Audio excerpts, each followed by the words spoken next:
vimos patología celular, es decir, todo lo que ocurría a nivel celular cuando la célula era injuriada o atacada por la nox. Adaptaciones, lesiones reversibles, lesiones irreversibles, muerte celular, necrosis.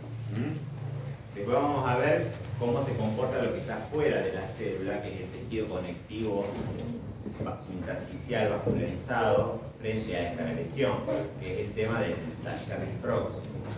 Hoy vamos a ver los llamados trastornos de la hemodinámica. Tiene que ver mucho con lo hemodinámico o la física biológica que ustedes vieron, no sé si en crecimiento y desarrollo o en alguna de esas materias, no sé bien los contenidos. La idea es que ustedes hoy se vayan con conceptos claros y los mecanismos fisiopatogénicos bueno, vamos a hablar de edema, vamos a hablar de congestión, vamos a hablar de infarto, vamos a hablar de trombosis y vamos a hablar de embolia. Bueno, antes que nada, quiero recordar algo, que es la microcirculación, es decir, en todos nuestros tejidos hay redes capilares, bueno, hay algunos capilares especiales, como los capilares del hígado que son sinusoides, o los capilares glomerulares, pero en general una red capilar se inicia con tiene un inicio que ¿quién es? ¿Quién inicia la red capilar? Una arteriola precapilar, exactamente. Entonces, hay muchos capilares, yo voy a dibujar dos en representación de todos ellos.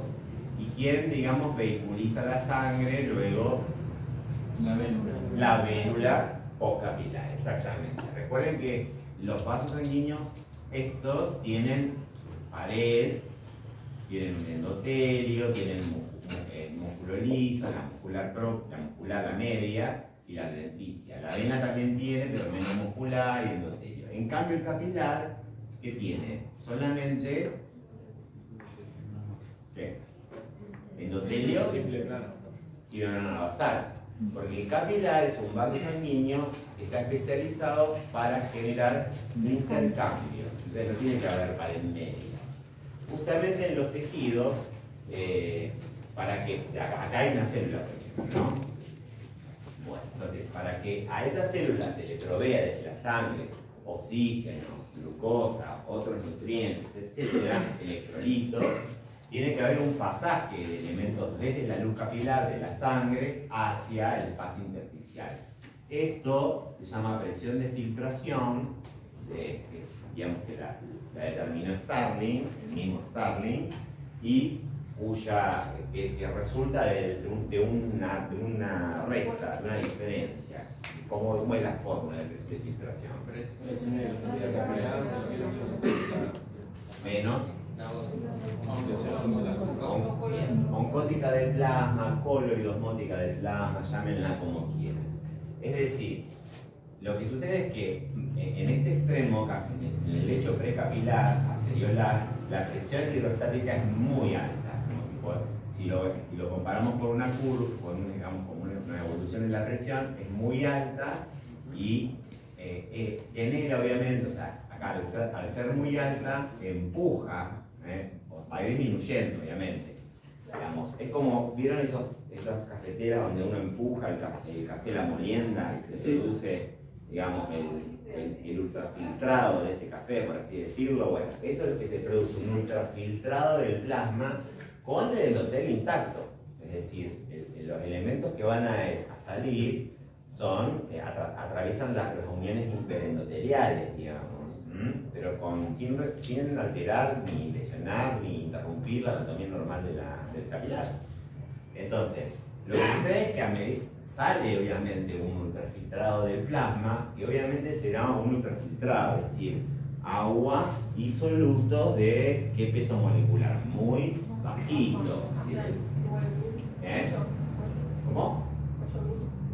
Y sí, pero por ejemplo puede pasar algo de albúmina, porque el espacio que pasa en el capilar puede ser mayor que... Exacto. Pero por ejemplo, la albúmina pesa 60.000 daltons. podría llegar a pasar y es considerada de bajo peso molecular. Un fibrinógeno, por ejemplo, una molécula de fibrinógeno ya pesa 300.000 Dalton. Entonces ya no va a pasar. Entonces, a medida que sale, por la presión intracortical que viene obviamente de la presión arterial sistémica, hay un empuje hacia afuera.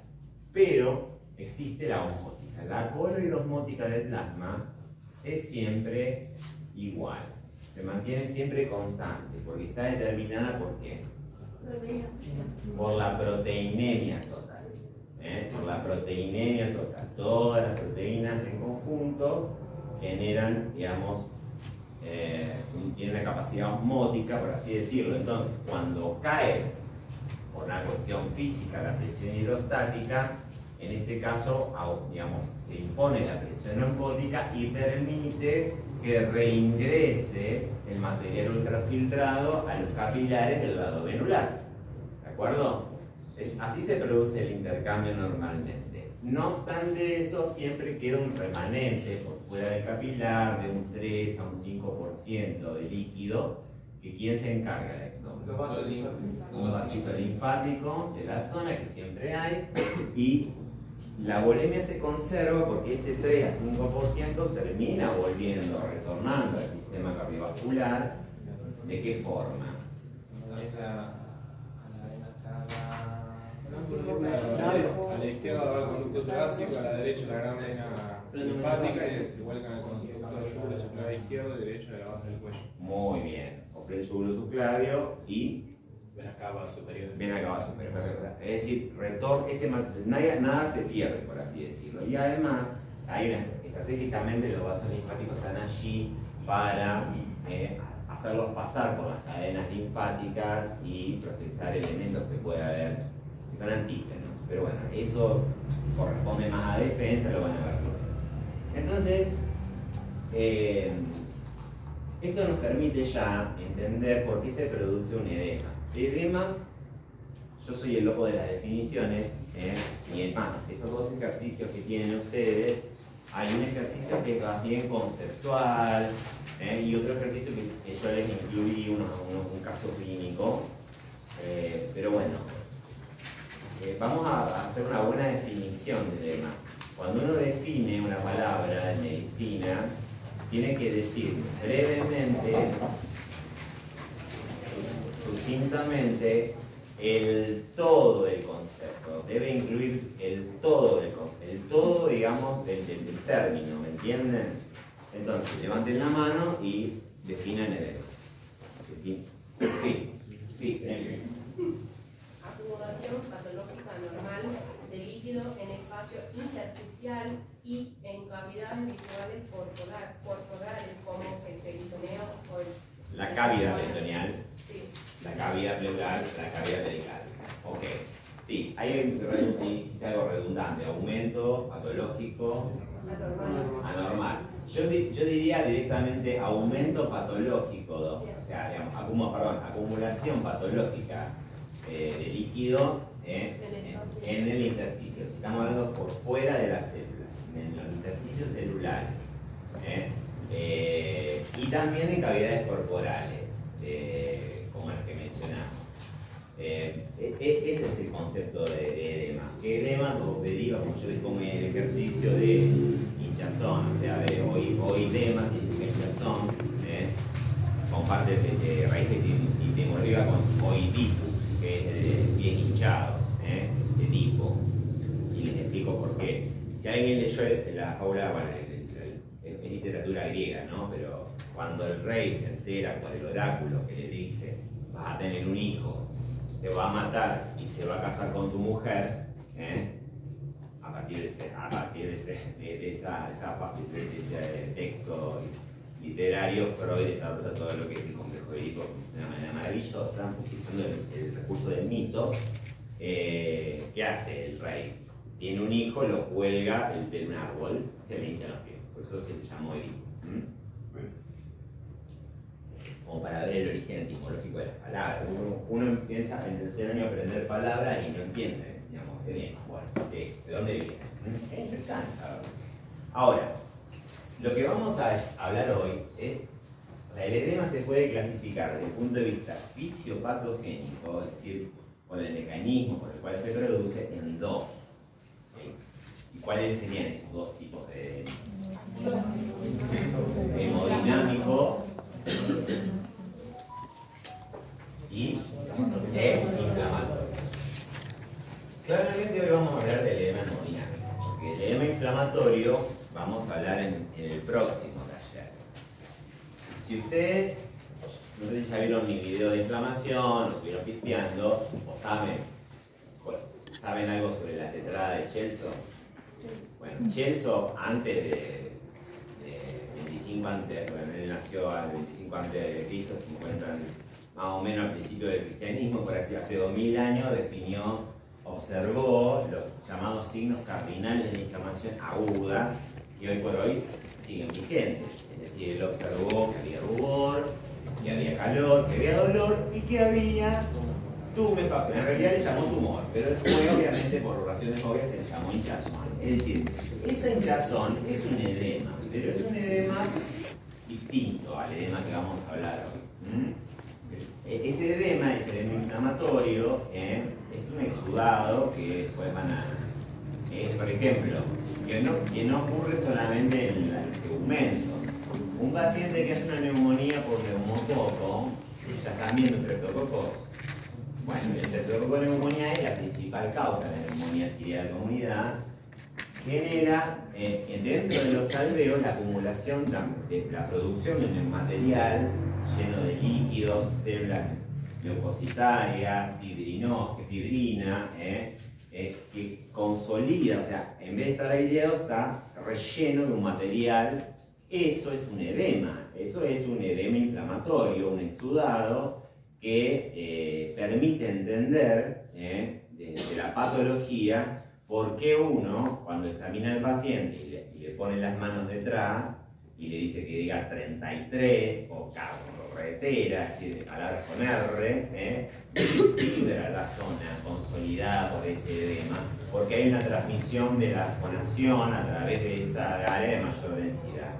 También, ¿entienden? Lo que el patólogo piensa hoy, el clínico lo va a pensar mañana. También te explica por qué puede haber tocamiento pleural y dolor pleurítico tipo con...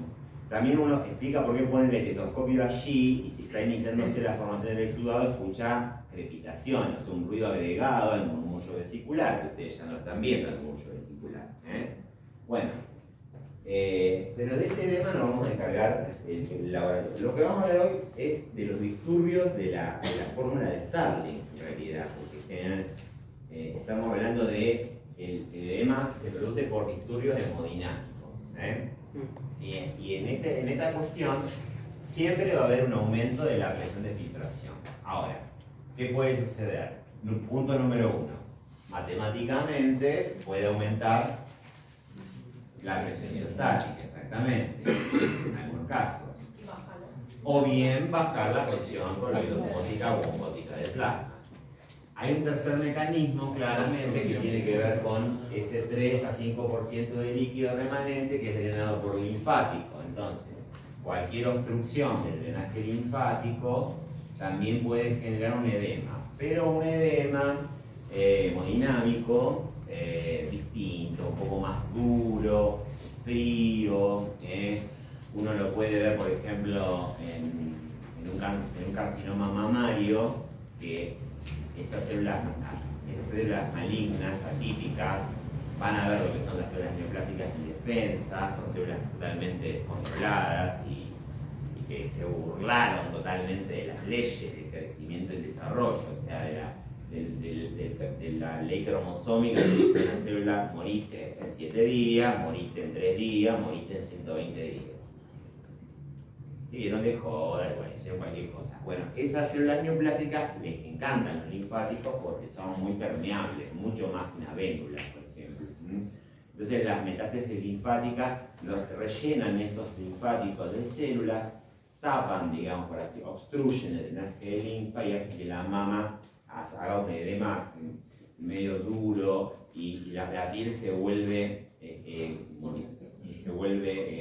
adquiere un aspecto semejante a lo que es la piel de la naranja. De hecho, en mi cuenta de Instagram, si me siguen por Instagram, publiqué una imagen que parece una naranja y una mama con un edema que se le llama, tiene un nombre propio en estos casos, linfedema. También puede ser que esa mujer sufre una mastectomía total. El cirujano, obviamente, dentro de la cirugía busca un ganglio que se llama el centinela, que es básicamente es el límite, digamos, o sea, si el centinela está comprometido con células neoplásicas, seguramente la cadena axilar también. Entonces, en 15 minutos un patólogo con biopsia de congelación le informa al cirujano que el centinela está comprometido y hace vaciamiento de la cadena ganglionar axilar.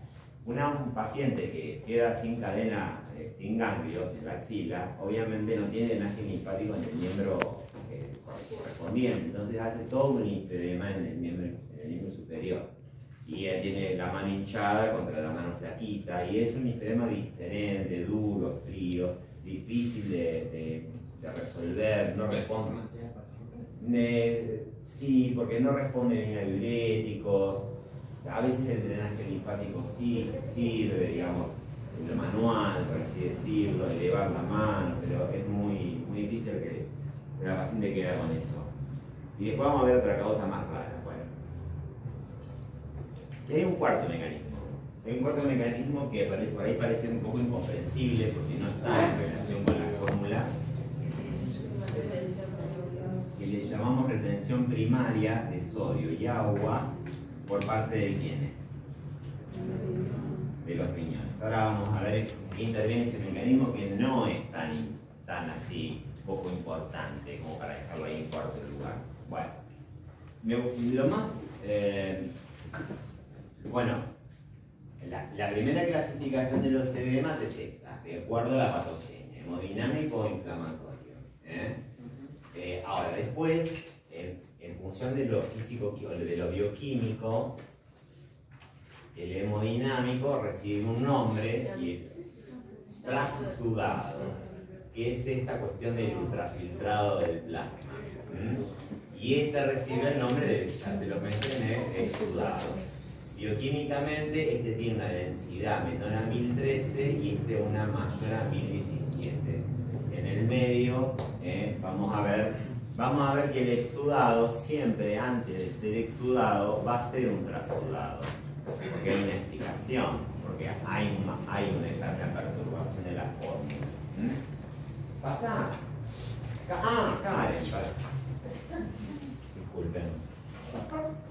Disculpen que tengo que...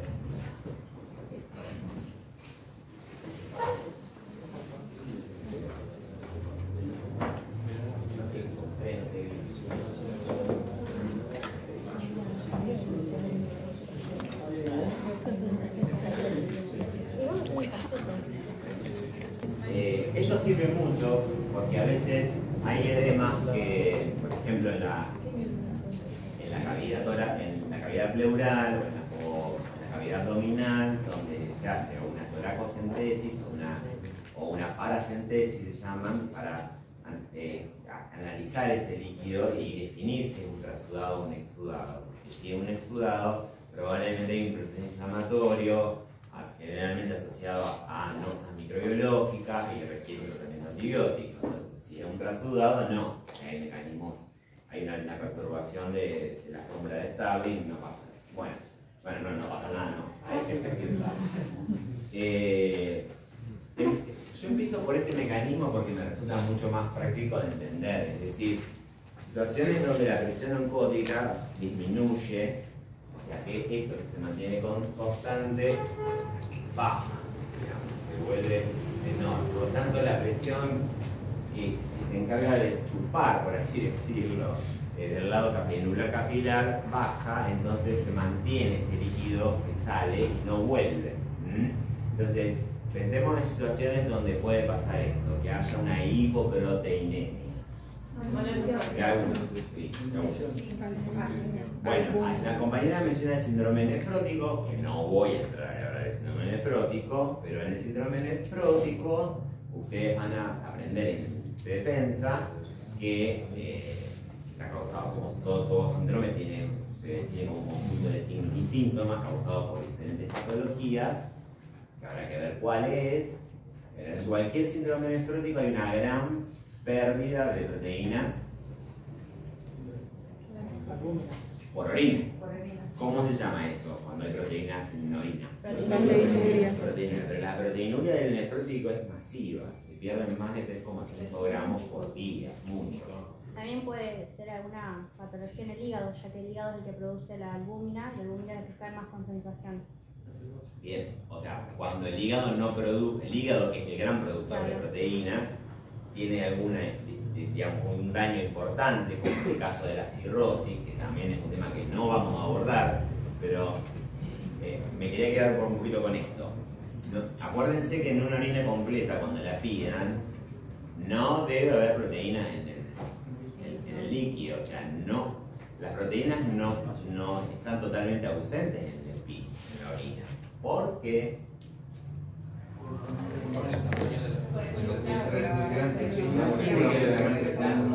No tiene que ver tanto con el tamaño. Carga negativa. ¿Y por qué repulsión electrostática? Las proteínas son negativas.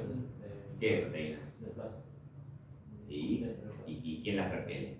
¿El Espíritu Santo? La proteína que conforma la membrana. ¿La proteína? La proteína que conforma la membrana de filtración del glomérulo. Se llama membrana basal glomerular, MBG, que es muy compleja, no es cualquier MB, tienen moléculas como fibronectina y otras proteínas que se entrelazan y constituyen, ¿se acuerdan del famoso polianión glomerular?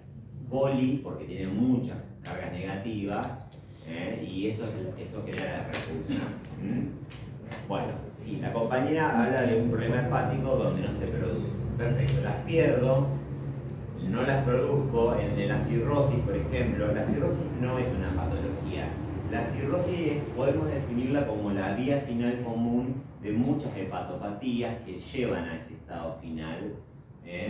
Es una entidad anatómica, si se quieren, donde el hígado es hermoso, como se armó, el ovurillo perfecto, hexagonal, la vena centrourigular, las hileras de hepatocitos, los espacios porta, bueno, todo eso está totalmente desorganizado, alterado, hay hepatocitos en regeneración anormal sueltos, buscando a su compañero de hilera, están todos haciendo pogo, digamos, una fiesta electrónica, bueno, están rodeados de una capa fibrosa que no le permite, y obviamente toda la vasculatura está comprimida, alterada. Ese hígado no produce bien nada y además tiene problemas, ya vamos a ver, o sea, hay una problemática de la sangre de la vena porta para franquear al hígado y llegar a la suprahepática, porque hay un desorden vascular. ¿Se la imaginan? Bueno, las pierdo, no las produzco. ¿Qué más? No las consumo. Es decir, estamos hablando de un desnutrido. En la desnutrición, que puede afectar a cualquier edad, pero cuando uno piensa en niños, hay un grupo de niños, si bien lo vamos a ver en el cuarto taller a eso, hay dos formas anatomoclínicas polares de desnutrición. La más conocida es la que vemos en la televisión, que aparece el caso de la nena de Tucumán, pobrecita en la cama, con los piecitos. Parece una enana nutricional, las facies regentadas, piel y hueso no tiene tejido adiposo porque se consumió todo el tejido adiposo. O sea, esa es una desnutrida crónica, la nena, que desde muy chiquita no recibió todos los nutrientes, ni lúcidos, ni lípidos, ni proteínas tampoco. Por lo general aparece muy tempranamente esa desnutrición, ya en los primeros meses. Le voy adelantando el tema, digamos, o sea, por lo general no hay lactancia materna, bueno, que eso ocurre muy frecuentemente, ya sea porque la mamá no produce leche o porque la mamá no sabe cómo darle la teta. Por eso a veces en la APS, cuando yo trabajaba en la APS, ya no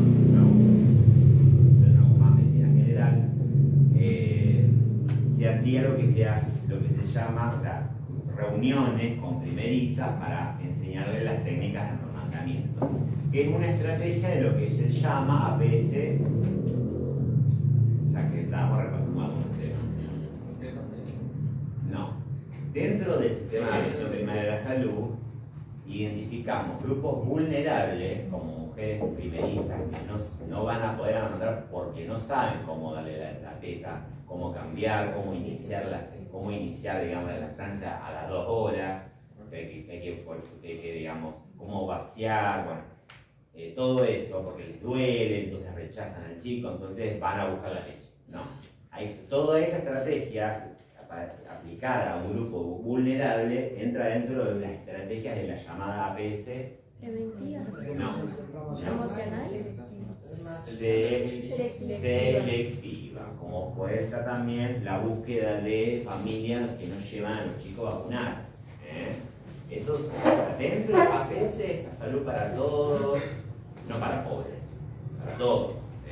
Ahora, la APS selectiva más o menos usa 4 o 5 estrategias en grupos vulnerables. Bueno, ya les dije más o menos el concepto de APS selectiva. Entonces, el marasmático, el chico marasmático, ¿qué pasa? La mamá no le puede dar la teta, el Estado obviamente da la leche en polvo, pero ¿qué pasa con esa mamá que se lleva la leche en polvo? Ustedes vieron en nutrición cómo se preparan las leches y las diluciones. Entonces, ¿qué suele pasar para que ese niño o esa niña, ese infant, no se nutra con la leche maternizada? Puede ser que la madre no preparó bien la leche. Puede ser que no hizo bien la dilución o que... ¿Le dio directamente? No, lo que puede suceder es que tenga más hijos. Entonces lo que hace es usar la leche para todos. Entonces necesita necesariamente diluirla. Porque no le dan la leche para los que tienen 5 o 6 años. ¿Pero la APS salud no donante iba de acuerdo a las necesidades? Sí, no es tan así. La leche está pensada para las mamás que no pueden lactar. No. Aparte un chico después de los 6 meses empieza a comer. Supone que... Ahí acaba la... Bueno, entonces la prioridad es el lactante, ¿cierto? Bueno, ahí se inicia el problema del marasmático. Ahora, el otro extremo anatomoclínico, no sé si lo conocen, kwashiorkor, es una palabra rara que viene de un término africano que significa niño destronado, justamente de qué se lo destrona. De la teta, exactamente. Ese bebé lactó, tomó la teta hasta 8 o 9 meses, pero ¿qué sucedió? La madre en el puerperio queda embarazada, nuevamente, que es muy frecuente, así que los que van a hacer obstetras, ginecólogos, médicos generalistas, tienen que proveer anticonceptivos en el puerperio, porque las parejas vuelven a tener relaciones sexuales, y obviamente ahí gesta, da de tomar la leche. Cuando nace el otro, ¿qué hace? Lo destrona de la teta va para el que nace. Entonces, y en un medio vulnerable, donde lo único que hay son glúcidos, harina de trigo en Argentina, fundamentalmente, todo lo que se hace con el trigo, fideos, pan con mate cocido y azúcar. Ahí hay sacarosa. En el África hay más maíz, se usa mucho más el maíz. Conclusión, el déficit es puramente proteico, casi exclusivamente proteico. Entonces esos chiquitos no los ves como los pilihuesos, los ves gorditos, con la cara hinchadita, con un abdomen globuloso, los pies hinchaditos. En realidad lo que están teniendo allí es un síndrome que se llama ascítico edematoso, es decir, hay un edema generalizado, tiene un nombre en medicina. Anasarca.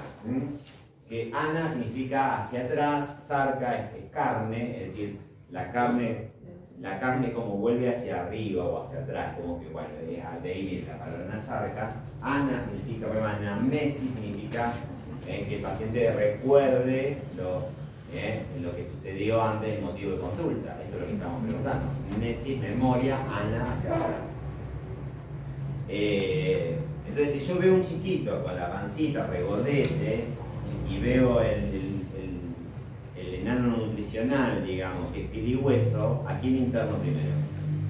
Urgente, los voy a internar a los dos, los voy a tratar a los dos, pero el que está en riesgo de vida, es decir, que representa una emergencia médica es cuando hay riesgo de vida. Urgencia, no hay riesgo de vida, pero podemos esperar un poquito más, unas horas más. ¿Cuál? Al niño con Kwashiorkor. Al niño con Kwashiorkor. ¿Por qué? Porque está reteniendo volumen básicamente de sangre en el No, espacio. de sangre no. Donde, Porque por la presión de sodio y agua está entrando más solutos en ese espacio peritoneal, entonces está sacando volumen. Quiero decir sangre Entiendo. O sea, en la cavidad peritoneal se constituye una ascitis o también cómo se llama, porque es un edema hemodinámico. Hidroperitoneal. Como podemos mencionar al hidrotórax, como podemos hablar de hidropericardio. También cuando hay sangre podemos decir hemoperitoneo. ¿Cuándo puede haber un hemoperitoneo? Pero tiene que haber una lesión de algún órgano que sea muy vascular. El hígado, el bajo. Y la falta de glucosa para los órganos nobles no tiene que ver también. ¿En qué caso? Pero el chico come glucosa, come harina, maíz. Es decir, no hay déficit de ese nutriente. Es proteico el problema. Entonces, como disminuye la presión oncótica, se hematiza generalizadamente. Pero como dice el compañero, se constituye sobre todo en la cavidad peritoneal lo que llamamos en medicina un tercer espacio. Ustedes estudiaban en fisiología los compartimentos, Leplich, etc. Y acá tienen que pensar que hay un tercer compartimento que, como dice el compañero, se roba todo. Es decir, por gradiente de concentración siempre va a ir para el lado de la cavidad peritoneal. Y aún los riñones, la volemia se contrae, los riñones lo censan, activan el eje para retener sodio y agua, pero ese sodio, aunque está en la natremia, está aumentada, va hacia la cavidad peritoneal y así en un circuito vicioso. Entonces ese chico está en un riesgo inminente de ¿qué? De chocarse, exactamente por hipovolemia. Una hipovolemia tiene una volemia ineficaz, se denomina. No es que está perdiendo sangre en un accidente que se quebró, se fracturó el fémur, que es el hueso que más sangra. Cuando una fractura de fémur podés hasta perder 2 litros de sangre en 15 minutos. 2 litros de sangre, tenemos 5, así que imaginen lo que es una fractura femoral. El hueso que más sangra. Bueno, entonces, no las pierdo, no las produzco, no las consumo, me faltaría uno más. No las absorbo. ¿Y dónde debo absorber proteínas? En el intestino delgado, bien. Entonces hay enteropatías, perdedoras de proteína y perdedoras de muchas otras cosas. La más relevante por su prevalencia, que hay que mencionar, obviamente, es la enfermedad celíaca. La celiaquía, gente, cuando yo estudiaba medicina, la prevalencia que se pensaba era en 1 en 200. Cuando yo estudié gastroenterología, la materia entera, porque yo soy de otro plan de estudio.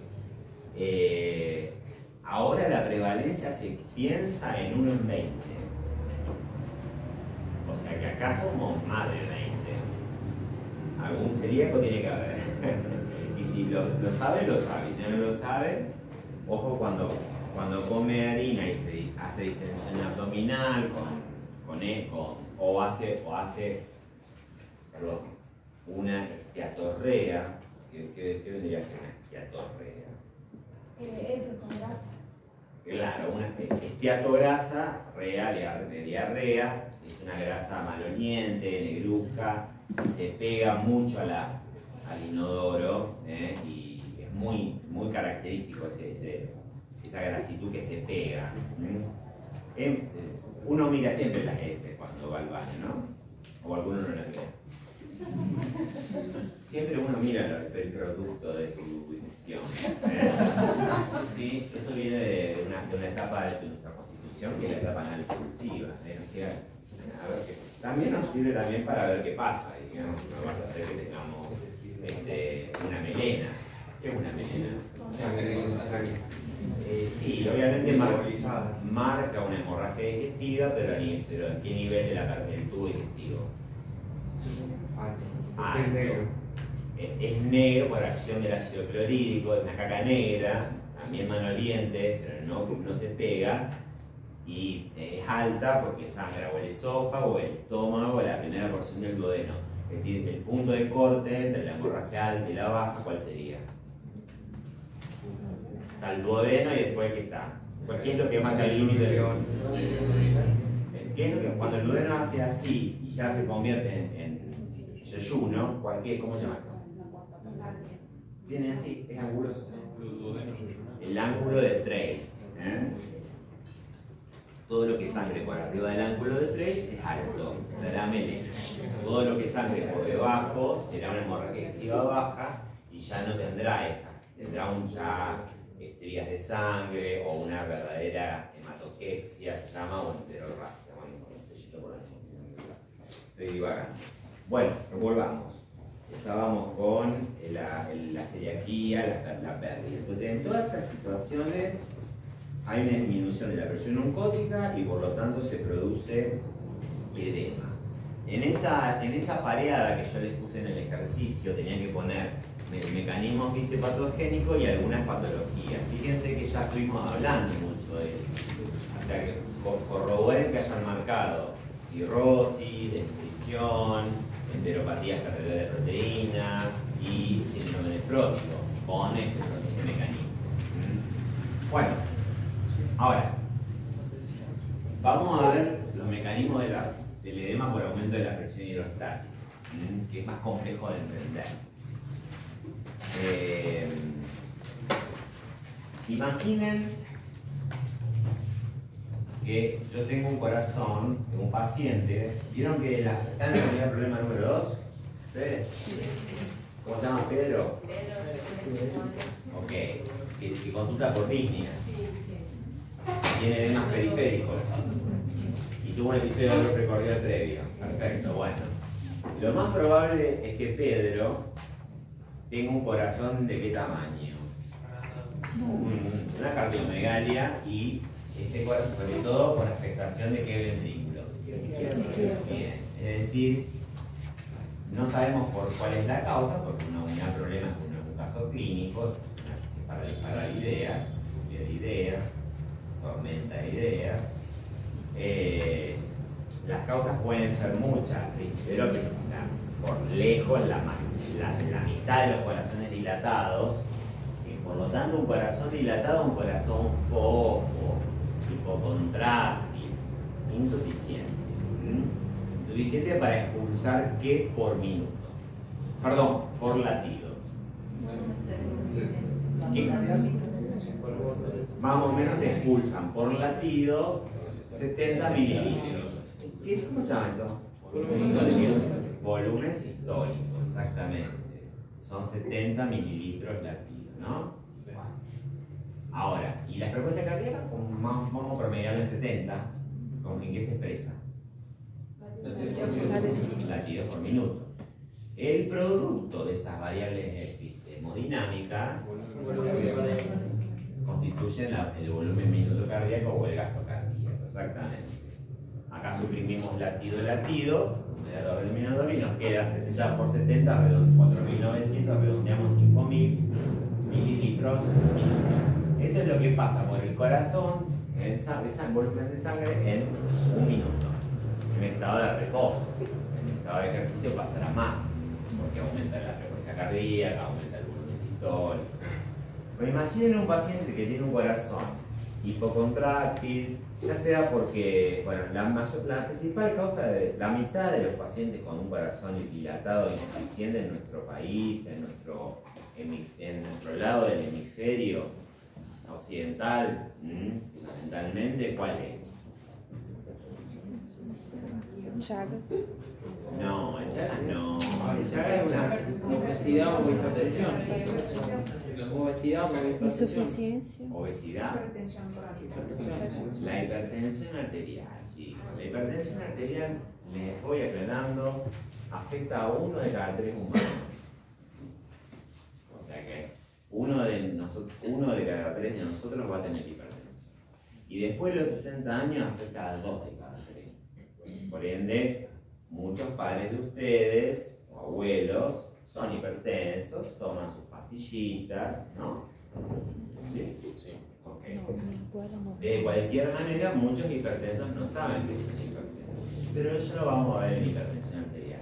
La hipertensión arterial es muy destructiva y muy silenciosa. Es realmente una verdadera mierda.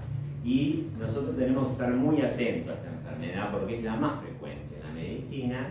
No nos podemos poner una hipertensión. Ustedes tienen que salir de esta facultad sabiendo todo sobre la hipertensión arterial, o lo más importante. Tienen que saber tomar la presión, por ejemplo, que es algo que tiene que hacer el médico en todo momento. En el consultorio, bueno, yo soy psiquiatra, no mido la presión arterial, pero debería medirse igual, aunque bueno, no funciona en mi mente. Yo soy psiquiatra, quise decir. ¿Dije psicólogo? Dije psiquiatra. Pensé que me había mandado un lapso. Bueno, psicoanalista.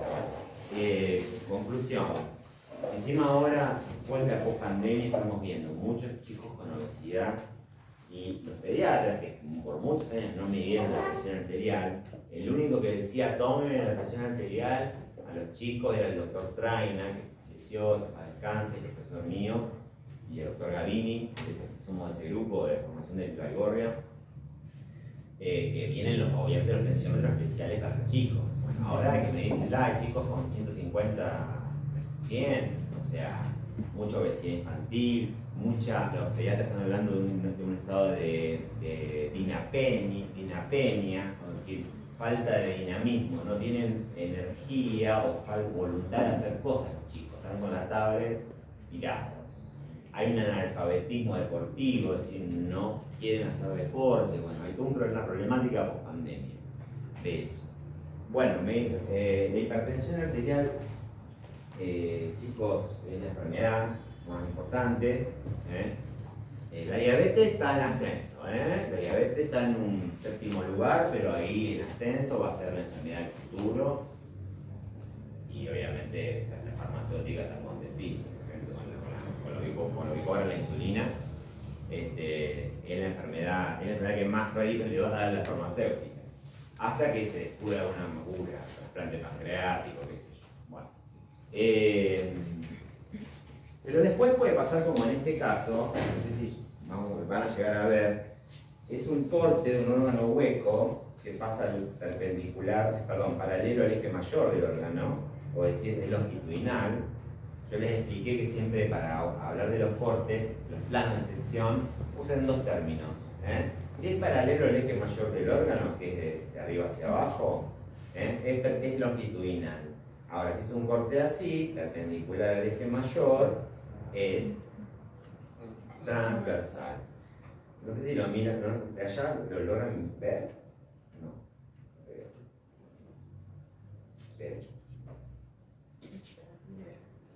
Estas notificaciones. Este es un corte que pasa por el ventrículo izquierdo, y el nacimiento de este vaso sanguíneo se ve ahí las valvas de la aorta, incluso la salida de las coronarias. Este es el ventrículo izquierdo del paciente. Fíjense la pared, sobre todo a nivel apexiano, del ápex. Está adelgazada, y se ven fibrillas, así, una dispuesta sobre la otra. Es decir, este paciente es un paciente que tuvo un infarto, ahora vamos a ver que es un infarto, sobrevivió al infarto claramente, porque los muertos no cicatrizan, y quedó con un corazón cagado a palo, digamos. Ojo, pásenlo. Ojo con los frascos, que no se rompan, porque si no hay que salir intoxicados. ¿Qué tienen, profe? ¿Cómo? ¿Qué tienen? ¿Y tiene el paciente? No, hay líquido. Formol. Formol al 10%.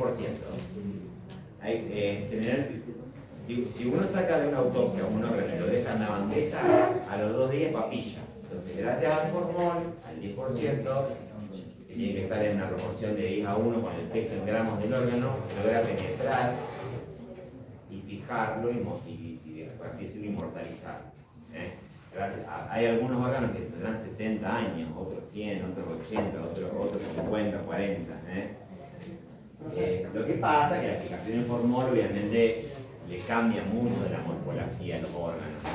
No es el mismo órgano que lo ves en fresco, en una cirugía o en una autopsia, que esto. Hay engrisece los órganos, los engrisece y les quita. No, vitalidad no, porque están todos muertos. Son todos piezas de autopsias o piezas quirúrgicas. Bueno, a lo que voy. Imaginen que un corazón. Se te va a mantener.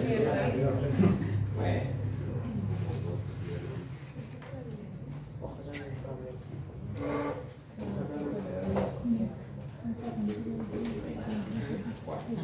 Les decía,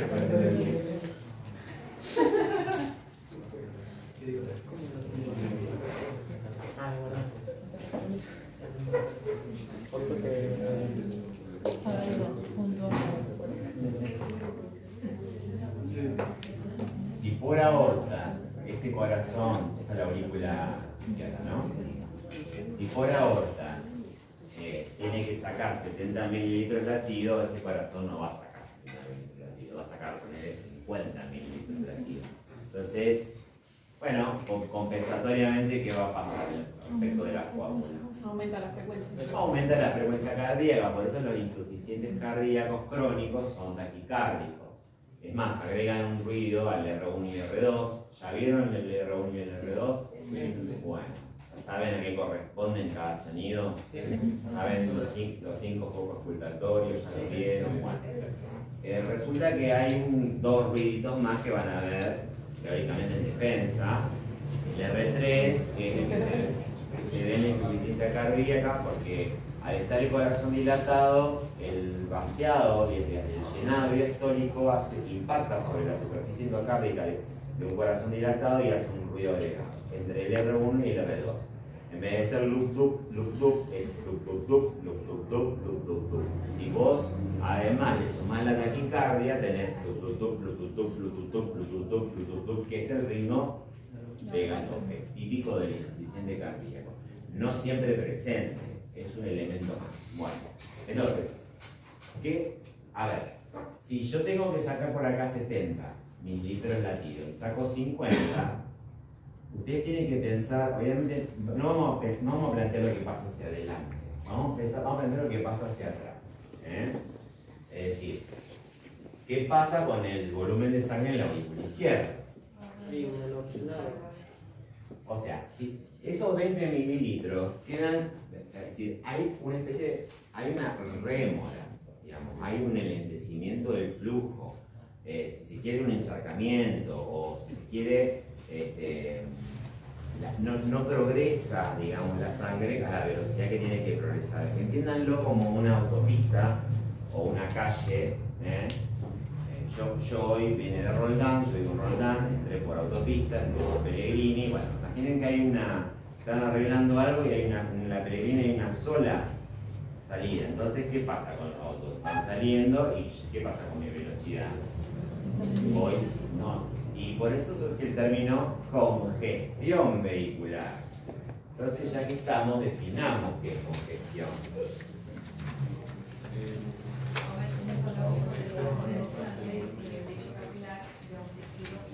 Muy bien.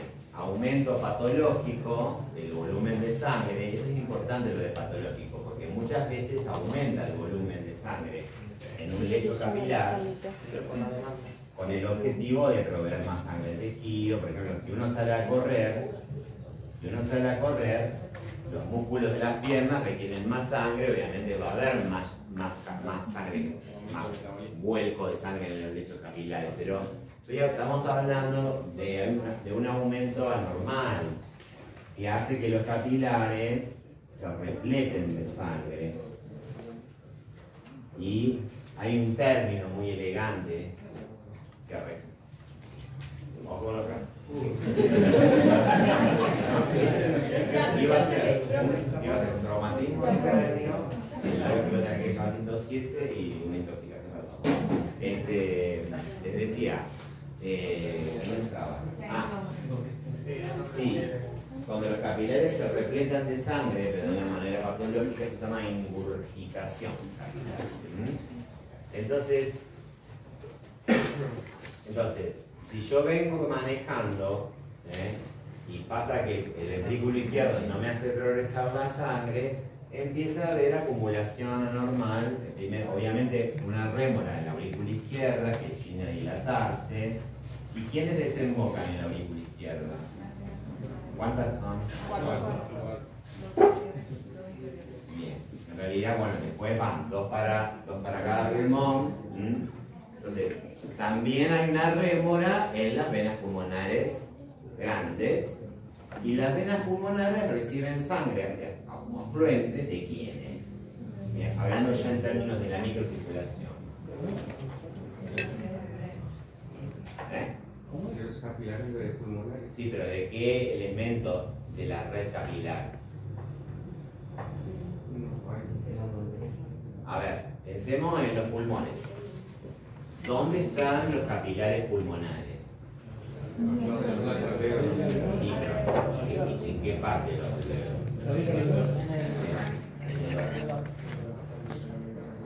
en los septos interalveolares, los tabiques. Es una capa de tejido conectivo con los vasitos, células del tejido conectivo, matriz del tejido conectivo. Después viene el tapizado de los monocitos. Bueno, allí se produce la hematosis, ¿verdad? Entonces, imaginen ese capilar, esa red capilar, acá en el septo. ¿Por qué se va a ingurgitar? Hagan todo el recorrido mental, ventrículo izquierdo, aurícula izquierda, venas pulmonares, grandes venas pulmonares. ¿Quiénes son afluentes desde los capilares hacia esas venas pulmonares? Las vénulas de los capilares, claro, las vénulas de la red capilar. Entonces va a haber también un proceso ya de rémora a este nivel. Y finalmente se va a producir el aumento patológico del volumen de sangre en la red capilar, en el lecho capilar del tejido. Eso es la congestión. Es decir, si yo estoy acá, ya estoy en la autopista de Córdoba. Estamos haciendo todo el recorrido. Entonces, si los capilares están ingurgitados en un paciente con una... Fíjese cómo se llama el síndrome.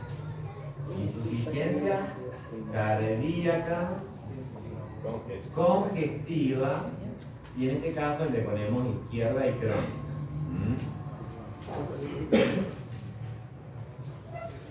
Entonces, si tengo un capilar ingurgitado, repleto de sangre, piensen en la fórmula de Starling. ¿Qué va a pasar? Aumenta la presión hidrostática. Aumenta la presión hidrostática. Empieza a salir, obviamente, primero líquido de edema hemodinámico al septo, lo engrosa. Eso ya es causa del motivo por el cual ya se interfiere el intercambio gaseoso de la hematosis. No solamente eso, puede salir trasudado ya a la luz alveolar. Y ya cuando está dentro de la luz alveolar o la parte de luces, ¿qué puede generar como síntomas? No, la disnea ya la está generando por el mismo edema septal. Tos. Disnea y tos son dos síntomas del insuficiente cardíaco izquierdo crónico. Tos seca, o bien puede ser una tos húmeda. Y recuerden que la tos húmeda se divide en productiva y no productiva. Puede ser productiva con un esputo claramente claro, acuoso, digamos, no es un resudado, no va a ser un esputo un poco purulento. Ok.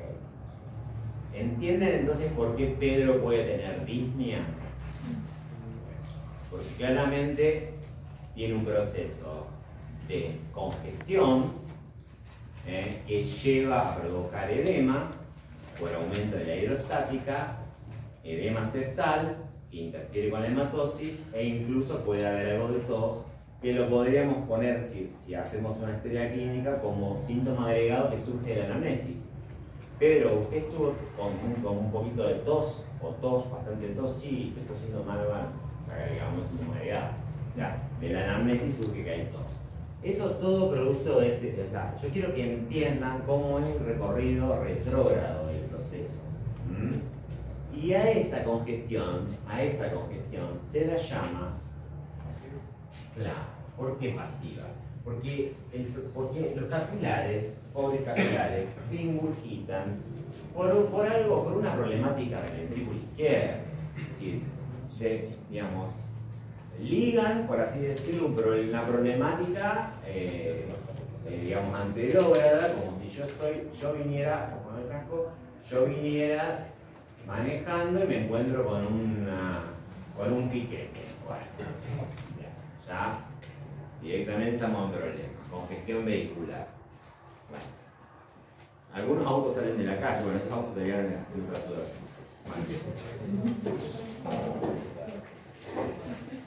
Okay.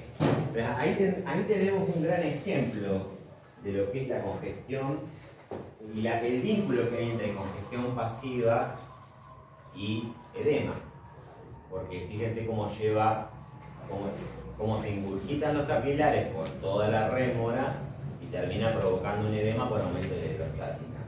No solamente eso, si están repletos de sangre los capilares, van a afectar a la arteriola en algún momento. Y la arteriola que da inicio a la red capilar septal es rama de quién? De la arteria pulmonar que se inserta o nace en el ventrículo derecho. Entonces llega un momento que hay un fenómeno llamado hipertensión arterial pulmonar. Este fenómeno venoso que afecta a los pulmones inicialmente, también se puede llamar hipertensión venulocapilar pulmonar. O hipertensión venosa pulmonar también. Hay muchas hipertensiones, no solamente la arterial sistémica, que es la más importante. Está la hipertensión venosa pulmonar, está la hipertensión arterial pulmonar, está la hipertensión venosa sistémica, que hace alusión a quiénes, a qué venas, a las dos capas, claro, que son las del sistema, del circuito mayor, que reciben afluentes de todos los órganos de la economía. También hay una hipertensión asociada al hígado. La hipertensión venosa portal. El hígado, tenés la vena porta, que trae sangre desde el abdomen a través de 3 ramas. ¿Cuáles son? Y en la esplénica, claramente, por lo tanto el vaso también puede haberse afectado, y las mesaraicas o mesentéricas. Bien, 3, ¿no? Entonces, piensen en ese hígado cirrótico con toda la vasculatura, eso va a generar hipertensión venosa portal. Por eso los cirróticos hacen un proceso de, como la sangre de la vena porta no puede atravesar todo ese desorden que se armó en la cirrosis, donde hubo procesos necrotizantes, cicatrizales, bueno, es Ucrania, el hígado, está totalmente destruido, hay que reconstruirlo y se reconstruye mal porque se pierde la trama que sostiene todo ese orden, se llama trama de la reticulina. Bueno, entonces se produce una congestión pasiva también ahí venosa en la vena porta y en sus venas afluentes y una hipertensión venosa portal, y eso explica por qué los cirróticos hacen la típica citis o las venas buscan otras vías que están cerradas normalmente de poder llegar a la vena cava inferior o a la vena cava superior. Por ejemplo, a través de las venas coronarias estomáticas y las venas esofágicas llegan al ácido. Y el ácido finalmente termina en la vena cava superior. O bien hace apertura de las venas superficiales del abdomen. Por eso los pacientes tienen las telangiectasias o cabezas de medusa o angioma spider, como quieran llamarlo, son estigmas de cirrótico. Raramente una hemorroide, por esto, porque la hemorroidea superior, recuerden que tiene una conexión con la vena cava inferior, las otras no, pero bueno, ¿a qué voy? Hipertensión. Entonces fíjense como una insuficiencia cardíaca izquierda congestiva crónica puede afectar al ventrículo derecho. Es decir, ahí hablamos, cuando decimos que la insuficiencia pega la vuelta, entonces sobrecarga de presión al ventrículo derecho, que el ventrículo derecho es una cavidad de paso, no tiene, mide el espesor de la pared es exactamente 1 centímetro menor, ¿se acuerdan que yo medí? 0,3 a 0,5, se dilata la aurícula derecha y se produce finalmente congestión pasiva, ya no pulmonar, sino sistémica. Y por lo tanto va a afectar eso a todos los órganos de la economía. Un paciente que está en bipedestación va a tener mucho compromiso de las venas de miembros inferiores porque llevan la sangre hacia el corazón. Entonces, ahí esa es la razón por la cual Pedro, en la unidad problema, puede tener edemas periféricos. ¿Sí? ¿Entienden por qué? El proceso es global de la insuficiencia, hay congestión pasiva, sale líquido por aumento de la presión hidrostática, edema miembros inferiores. Que cuando uno los toca, los comprime, deja una huella. Eso se llama fobia o signo de Godet, que es muy importante el signo de Godet, sobre todo en los que vayan a ser intensivistas, que se necesitan y mucho. La vida se murió por el COVID. Bueno, en terapia intensiva, un Godet de grado 4, y cuervo de luz es un Godet que dejas la impresión y no vuelve nunca más. ¿Sí? Ese tiene mal pronóstico este paciente, se va a morir. Un Godet que vuelve rápidamente es una cruz. Un Godet que, bueno, de acuerdo a cómo vuelve, digamos, uno lo crucifica. Sí, sí. No es así. No se llama crucificar, pero bueno. Lo cuantifica, lo gradifica. Ok. Bueno. Ahora, así como hay una congestión pasiva, hay una congestión activa.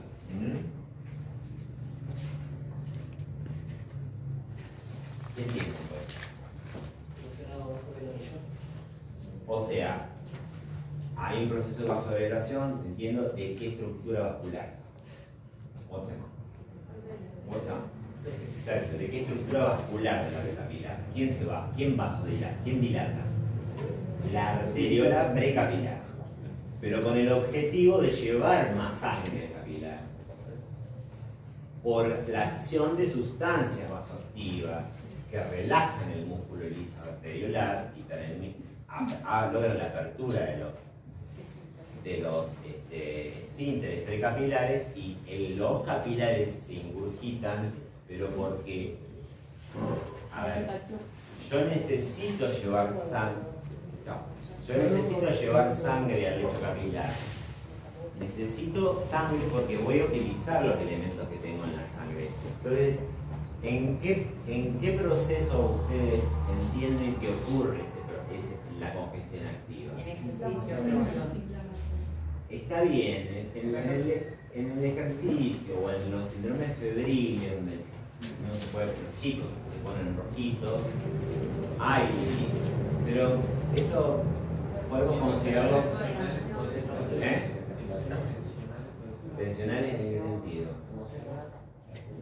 ¿Que te pones rojo? El estrés no existe, ¿qué es el estrés para vos?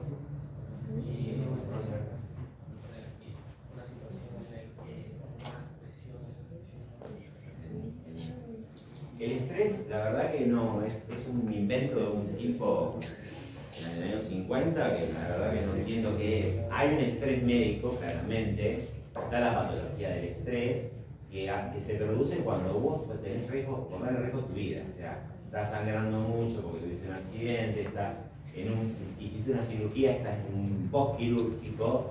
Entonces, ahí se activan todas las hormonas del estrés para conservar la vida. cortisol, y las catecolaminas. Eso es el estrés médico. El estrés psíquico, en todo caso, bueno, algunos psiquiatras biologistas hablan del distrés como la alteración de eso, digamos. Pero, a ver, si uno está muy cansado y agotado porque está estudiando mucho y está, bueno, no, desarrolla una neurosis, punto. Hace ataques de pánico, bueno, digamos, o se inhibe, no rinde, y si el trabajo es exigente y mucho, bueno, también sufre generalmente ataques de pánico, o sea, son cuatro expresiones neuróticas, digamos. La verdad que no entiendo lo que eso es, lo que quiso este tipo. Bueno, algunos psiquiatras biologistas sostienen que existe, pero bueno, nunca lo vi. Y me dedico a escribir. Bueno, cambiemos de tema. Porque como ejemplo sería el síndrome febril y qué más. No, cuando uno habla de congestión activa, lo que tiene que pensar, lo que tiene que venir a la cabeza es la respuesta inflamatoria. Porque en la respuesta inflamatoria, les voy adelantando el concepto. Habría en un caso sustancia vasodilatadora. Sí, claro, se libera histamina, como y otras más, viquininas, después se producen las prostaglandinas más tardíamente, pero les defino rápidamente la respuesta inflamatoria. Reacción local del tejido conectivo vascularizado, que yo está definido en el video, bueno, escriban. Reacción local del tejido conectivo vascularizado con el objeto de destruir, digamos, o detener la agresión de una anoxia exógena o endógena, eliminarla, diluirla, a veces circunscribirla o delimitarla si no se la puede eliminar, y al mismo tiempo propender a lo que es la reparación, es decir, todo lo que se dañe se repara. La respuesta inflamatoria, de hecho, pensada de esa manera, es una respuesta defensiva, de hecho forma parte de la respuesta inmune específica.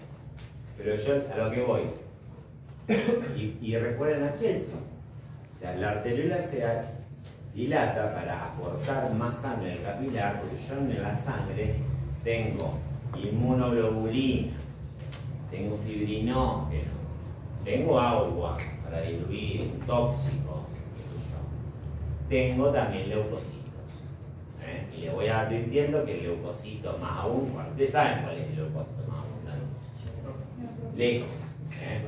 El neutrófilo, que es un polimorfo nuclear, también llamado granulocito porque tiene obviamente granulos de enzimas. Son el 65-70% de los blancos son neutrófilos. O sea, ustedes cuando hablan de inflamación tienen que hablar de los neutrófilos. Los neutrófilos son los capos dúctil, más de la mafia, ¿no? No son los capos, son los sicarios.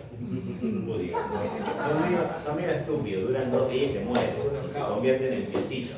El más inteligente de los leucocitos no es el más inteligente, ¿cuál es? No, el macrófago come. Es bastante inteligente porque procesa. El linfocito es una maravilla. Se acopla a receptores, interpreta el antígeno, manda señales para allá, manda señales para allá. Ese es el capo mafia. Ese es Pablo Escobar, digamos. El resto son tosicales. Bueno, el eutrófilo obviamente por su abundancia es. De hecho después van a ver una rareza terrible, digamos.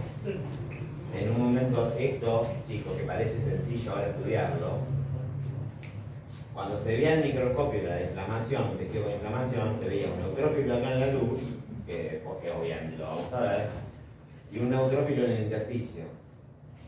Y se preguntaron, ¿cómo carajo hizo ese neutrófilo para llegar al intersticio? Con integridad absoluta de la anatomía del capilar. Por su morfología.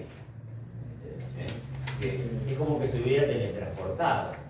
Hizo un viaje.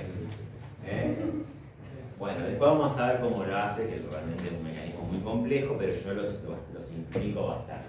Bueno, lo que te quiero decir, que en la congestión activa yo necesito llevar sangre al lecho capilar. Por ende, la sangre va a ser de otro tipo, va a ser oxigenada, por lo tanto, va a haber mucha oxihemoglobinas, por lo tanto, los tejidos con congestión activa se ven como los biochelsos. Él habló de rubor. Y que la sangre arterial es rutilante. En cambio, los tejidos con congestión pasiva no.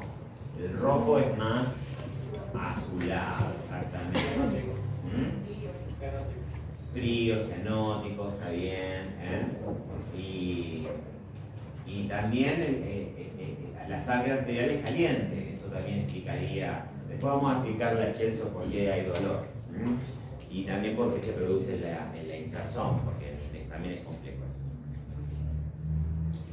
Eso lo veremos después. Bueno, pero ¿me entendieron todo lo que pasa para atrás en una corazón insuficiente? Incluso todo lo que puede llegar a tomar las venas cavas. Y cuando toma las venas cavas, y ahí hablamos de, porque las congestiones pasivas a su vez se pueden dividir en sistémicas y locales, exactamente, porque, a ver, yo tengo una trombosis venosa en una vena varicosa acá, o una vena profunda, qué sé yo, de mi miembro inferior, obviamente hay una congestión, digamos, proximal a la obstrucción, la veo a su lado, el miembro inferior, y hematoso. Bueno, ahí van a tener que salir cagando porque ese trombo hay que sacarlo. Aparte hay riesgo de que ese trombo, que ahora después vamos a ver que es un trombo, se desprende una parte del trombo y que haga. Llegue a los pulmones. ¿Y cómo llega de una vena de un miembro inferior a los pulmones? Levanten la mano y marquen el circuito. Ya no como trombo, ya como un desprendimiento del trombo que viaja libre. Entonces, imagínenlo en la vena femoral. ¿Cómo llega al pulmón? No sé si estoy cierta, pero femoral, ilíaca, vena porta, ¿Vena porta? No, ilíaca, mesenteric, ¿no? Cabo inferior, porta. Cabo inferior. Cabo inferior, aurícula derecha. Ah, claro. Cabo inferior, aurícula derecha, ventrículo derecho, arteria pulmonar. Y cuando llega a la arteria pulmonar, y si es chiquito, sigue de largo, llega a uno de los pulmones y, por ejemplo, produce esto. Que vamos a ver qué es. La congestión pasiva, por si, cuando yo digo sistémica, incluyo a la pulmonar, del circuito menor, y a la sistémica propiamente dicha, que es la de las venas cavas. Bueno.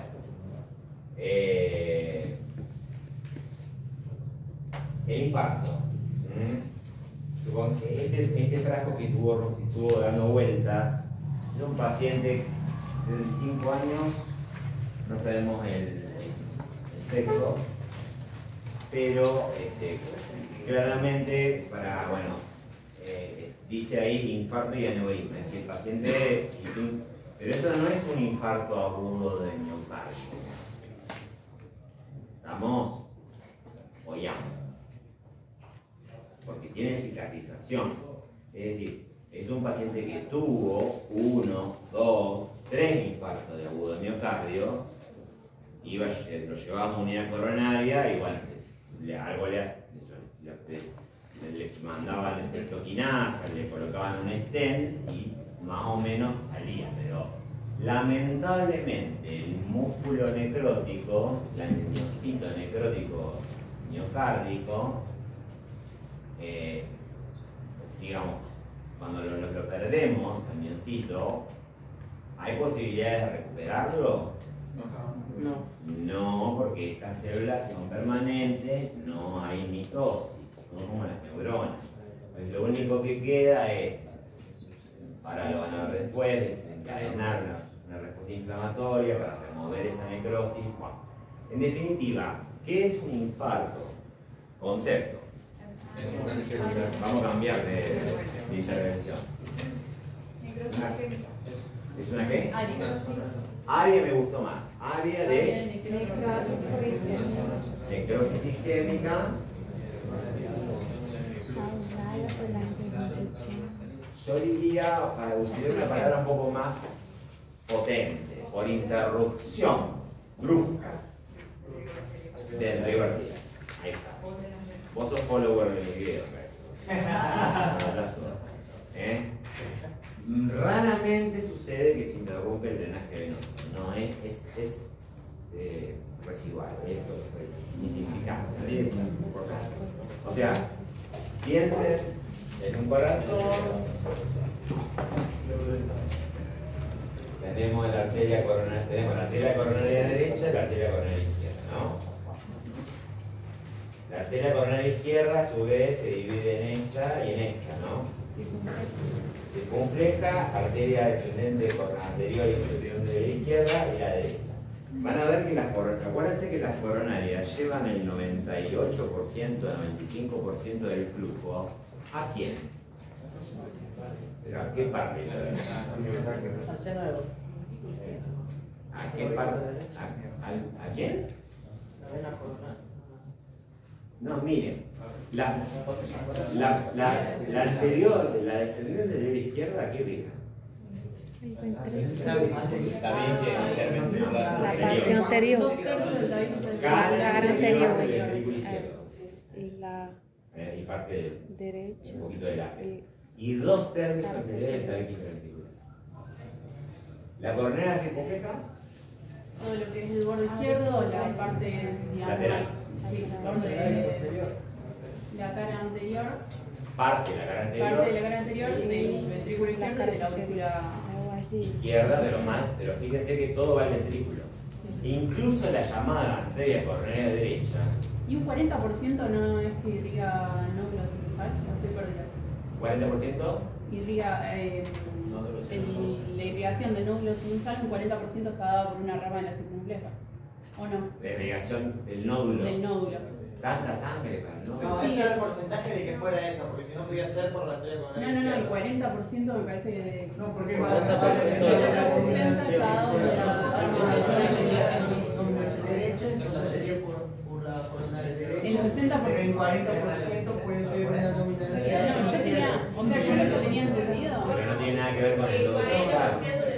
Lo que tenía entendido, no el 40% de las personas, sino que el 40% de la irrigación del nódulo sinusal está dado por la rama del nódulo. El 60% está irrigado por la rama conal de la coronaria derecha.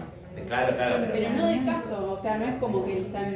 Para mí yo estaba están hablando de la irrigados irrigación del nódulo sinusal, pero lo que yo quiero remarcar es que tanto la descendente anterior como la circunfleja, incluso la coronaria derecha da la vuelta e irriga la cara posterior del ventrículo izquierdo.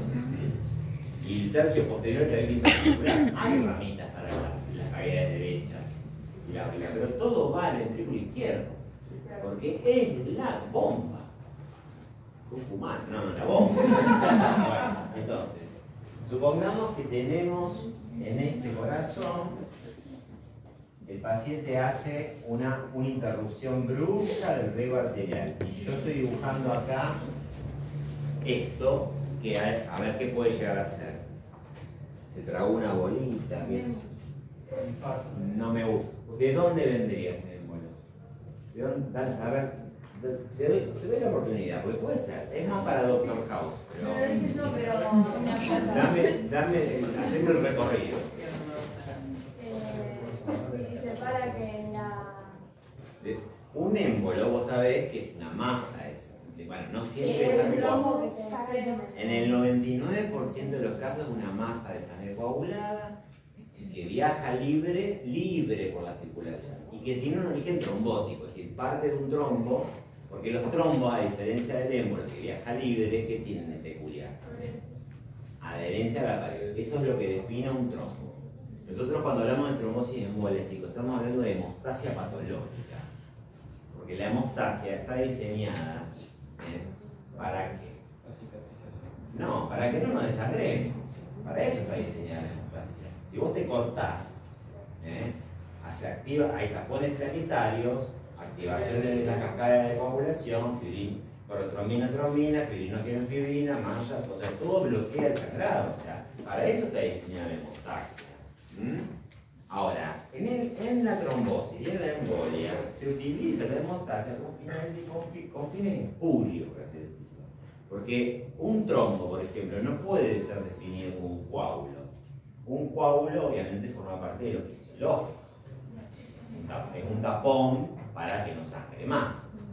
Entonces, trombosis o trombo debe definirse como una masa de sangre coagulada. Claramente incluirá las plaquetas, incluirá la fibrina polimerizada y todo lo que pueda retener de los elementos formes. Glóbulos rojos, glóbulos blancos. Bueno. Ahora, el émbolo es, en realidad cuando uno define émbolo es una masa que viaja libre por el aparato cardiovascular e impacta en un sitio que le ofrece resistencia.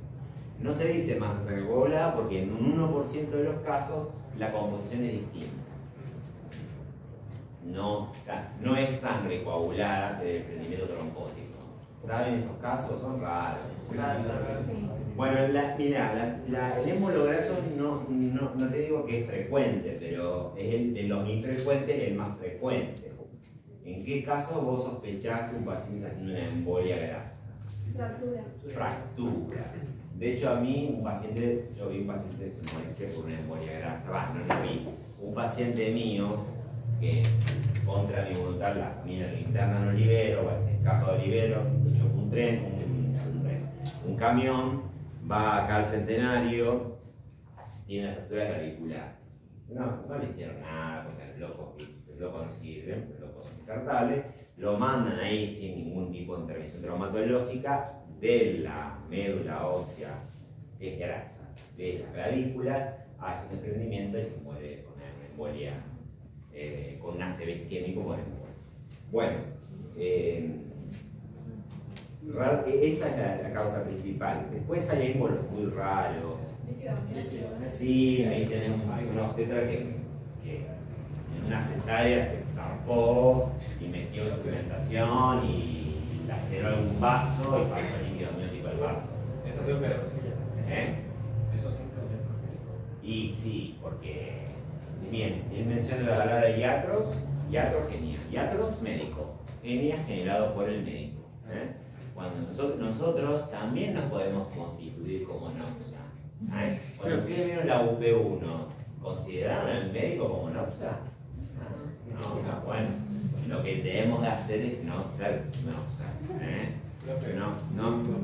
Primero no, como dice el Corán hipocrático, primero no hacer daño. Sí. Como por ejemplo cuando hacemos un masaje carotídeo y puede tener un trombo que va a la arteria cerebral. Sí. ¿Cuándo hacen el masaje carotídeo? Una mala praxis. No, pero mal examen. Mal examen que o vos decís una partición. Claro, como que. Yo pensé que me hablabas del masaje del seno carotídeo. Que lo usamos para bajar una taquicardia. ¿Cierto? Sí, eso cuando el masaje. Pero por ahí cuando yo querés palpar la arteria carótida y. La comprimís mucho la comprimís mucho y se va para el cerebro. Pero sí, bueno, tenés que tener mucha mala leche. Justo tenés que tener un trombo formado sobre la pared de la carótida. Vamos a ver que debajo de los trombos hay algo, Los gaseosos se dan también rarísimos. ¿Alguien de acá hace buceo? ¿Hizo buceo? No, bueno. Cuando uno se sumerge. Sí. ¿Vos? Bueno, pero cuando vos te sumergís, ¿qué te dice el instructor? O sea, tener digamos, 4 metros de agua arriba tuyo es tener un peso terrible. Si vos te profundizás y te vas al fondo del mar, te aplasta, queda como un Walking Dead, así, digamos. O sea, de hecho, todos los primeros submarinos quedaban todos achatarrados. Obviamente, el submarino tiene una estrategia para compensar la presión. La presión del agua sobre uno es terrible, se mide creo que en bars. Bueno, y ya cuando bajás 2 metros estás con presión. Entonces, cuando bueno, vos buceaste, viste los pececitos, viste alguna mina por ahí, bueno, y después ¿qué hiciste? Después el instructor dice, bueno, vamos, pero ¿cómo suben? Despacio, porque no sé yo, la inmersión, la diversión, no importa, no sé. Subir rápidamente genera estos especies de globitos de gas, de nitrógeno en la sangre y embolizan y pueden hacer infartos, acidez, ¿está? Raro. 99% más, 99,5% diría yo, son de émbolos, son de origen trombótico. Ahora, esperen un poco, este paciente que con este corazón y este trombo, claramente cerró la canilla y va a producir esto que es el infarto, un área de necrosis isquémica causada con interrupción que busca revertir. ¿Está? Ok, bien. Pero ya vimos en el primer taller y dijimos que esta área de necrosis, cuando es por isquemia y por hipoxia, va a ser un tipo de necrosis determinada. Coagulativa, claramente, que es la típica necrosis asociada a la hipoxia. Y saben por qué se llama coagulativa, conservan las formas de las hiperarquitecturas, etc. Después se vuelve papilla, se vuelve licuefactiva y después hay fibrosis. Eso después lo vamos a ver en el principio inflamatorio. Ahora, este paciente transformó. Yo te preguntaba si fuera un émbolo que impactó en un área ¿de dónde viene?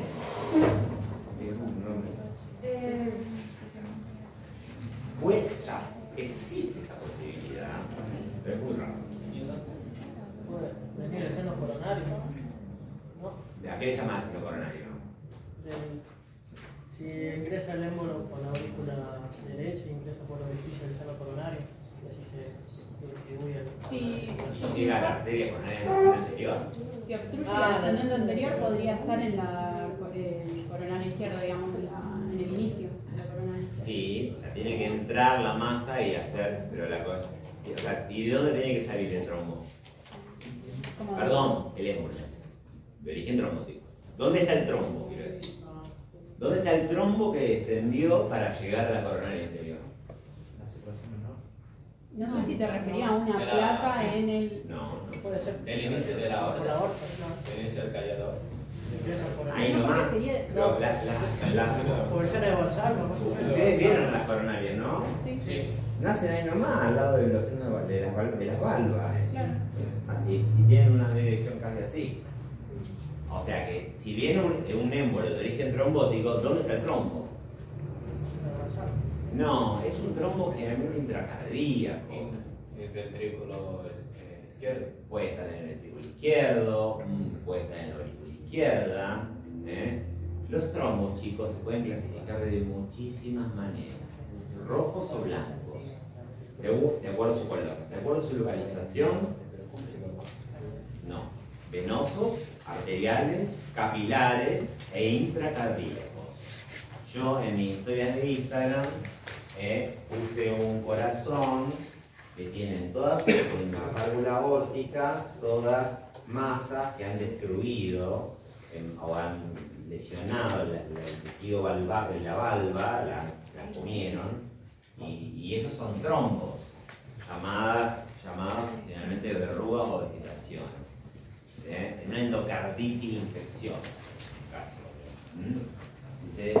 pero si se desprende, ya que lo mencionamos, si se desprende un trombo intracardíaco, partecita de un trombo se convierte en émbolo, el émbolo rápidamente toma la aorta. No va a hacer un giro a la derecha, un manotazo de volante y se va a meter en la coronaria, que chiquitita. Sigue por delante por la aorta y por la cuestión obvia, pensada, en el 70% de los casos donde va a impactar en los miembros inferiores. ¿Qué puede causar eso? No, una trombosis venosa. Si viene por arteria. Como un aneurisma. El aneurisma es la debilidad de la pared con pérdida de Isquemia en alguna parte del miembro Imagina inferior. que sale de la aorta callado, aorta torácica, aorta abdominal, ilíaca primitiva, ilíaca interna e impacta acá, en la arteria, no acá, en la arteria femoral. ¿Qué pasa? Una gangrena, exactamente. Recuerden que no se puede hablar de infarto, un pie no se infarta, es un órgano. En todo caso, un elemento del aparato musculoesquelético. Un 10% de esos tromboémbolos, ya que estamos con los cardíacos, toman el aorta y en el callado agarran el brachiocefálico, la subclavia. ¿Y a dónde van? Al encéfalo y producen infarto cerebral. Esa es una causa de lo que se llama ACV isquémico, pero es un infarto cerebral. ¿Cómo? Ictus, otro nombre que se le da, sí, pero en anatomía patológica hablamos de infarto cerebral. El infarto cerebral también se puede dar, como dice el compañero, por un trombo que está en la columna de las carótidas, que termina siendo oclusivo y obviamente, o también en alguna cerebral, pero los trombos o por émbolos. ¿El ACV hemorrágico se rompe directamente en capilar? El ACV hemorrágico, que por suerte es un 5% de los casos, la menor la casuística, tiene que ver con traumatismos que causen laceraciones de vasos, etc. O puede haber un aneurisma en el polígono de Willis, por ejemplo, congénito, asociado a la hipertensión arterial, que obviamente si el aneurisma se rompe, se lacera o se pierde su continuidad y hay sangrado. O también puede haber una hemorragia parenquimatosa. En todos esos casos, no sé si ustedes saben, pero cuando ustedes tienen, por ejemplo, un paciente con signos de ACV, empieza con afasia, no le saben las palabras. Quiere decir, dame la llave, no sé, eso es afasia de expresión, o afasia de comprensión. ¿Qué buscas? ¿Qué buscas? ¿Qué buscas? Esto, y no entienden qué es esto. Eso es afasia de comprensión. Después, obviamente, pueden empezar con algún foco motor, una desviación, por afectación facial, o un foco motor. Si uno rápidamente, bueno, ya me voy por los ramos, pero bueno, ustedes con la escala de Cincinnati se manejan re bien, digamos. Le dicen al paciente que sonría, le piden al paciente que leve los brazos y que cierre los ojos, baja un brazo, foco motor. Y le dice al paciente que lea un texto y no lo puede leer porque hay una afasia de lectura y de expresión. Tener 6 horas para llegar tener una ventanita que se redujo ahora en un artículo que vi, creo que se redujo a 4 horas. Y ya que estamos en la otra gran emergencia, que es el infarto, ojalá les toque encontrar un paciente con dolor precordial ya por más de 30 minutos, con muchos síntomas vagales, mucho dolor intensísimo, pero conscientes. O sea, eso es la idea. Bueno, lo suben en la ambulancia, lo ponen a 45 grados y le dan la famosa Mona Lisa. Se ponen con rojo, se van aprendiendo. Mona Lisa.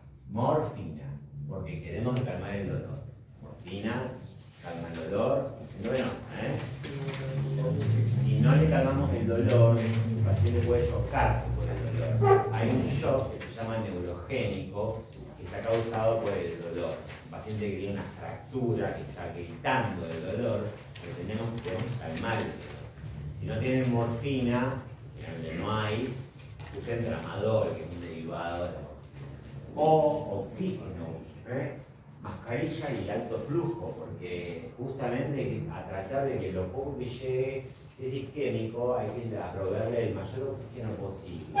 Nitroglicerina, que es un vasodilatador para lograr que por lo menos abra un poco la arteria, y obviamente le haga una aspirina de 500 miligramos, pero no se la hacemos tomar con un vasito. Se la hacemos masticar, la mastique y se la trague, porque de esa manera aumenta la biodisponibilidad rápida. Bueno, y así lo llevamos. Aspirina común, 500 miligramos. Aspirina. Que obviamente van a ver el NAIN, el fármaco, que tiene una acción sobre las plaquetas.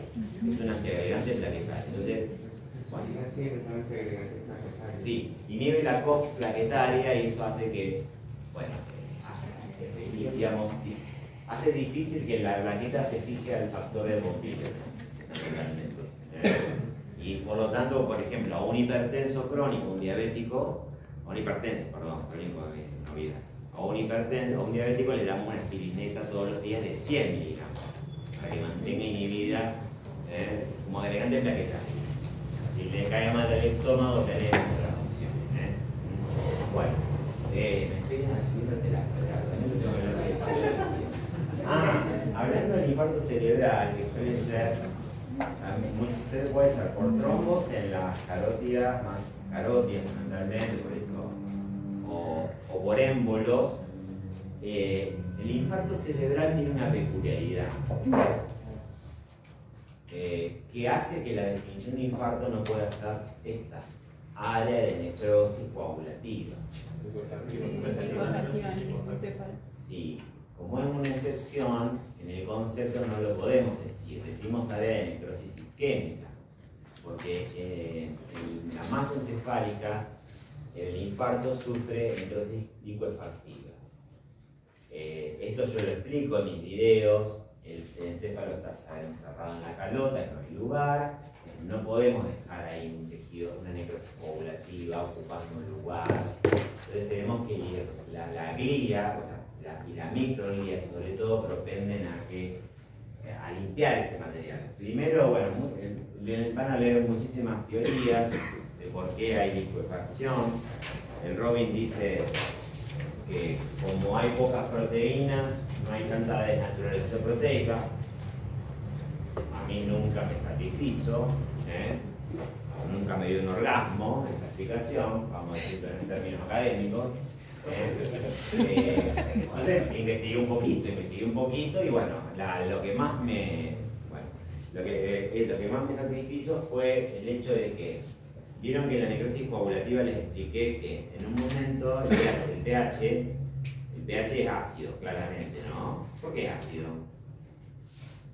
Porque, o sea, al haber isquemia no llega oxígeno y al no llegar oxígeno no se puede hacer fosforilación oxidativa, por lo tanto hay que usar fosforilación a nivel sustrato que genera ácido láctico que disminuye el pH. Por glucólisis anaeróbica. Bien. Y el bajo pH ayudaba a que era un medio ideal para qué. Cuando hay un pH ácido, ¿quién se enfiesta? Las enzimas lisosomales. Las enzimas lisosomales, que son proteasas, lipases, etc., trabajan mejor en un medio ácido. Sobre todo también con la presencia de un elemento, el calcio, que también hablé del problema del calcio ya en la primera clase. Es un problemón el tema del calcio porque es uno de los grandes responsables de la muerte de la célula del calcio. Sin embargo, en la necrosis coagulativa, ¿qué pasa? El pH se neutraliza en un momento y se detiene el proceso enzimático y queda así. Todo así detenido, está todo muerto, pero uno dice, mira, esto es un miocito, no tiene el núcleo. Pero esa es la causa por la cual se detiene el proceso digestivo autolítico. En el tejido cerebral, las neuronas, hay una cantidad excesiva. Una descarga impulsiva.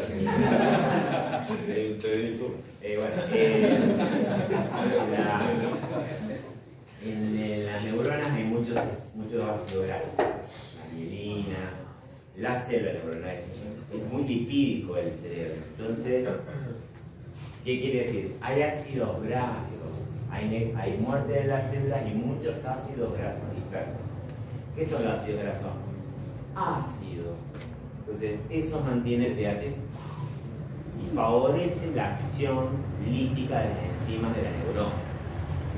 Porque en realidad todo esto está pensado para generar, o sea, como lamentablemente no va a haber regeneración neuronal, ustedes saben también que las neuronas no hacen mitosis,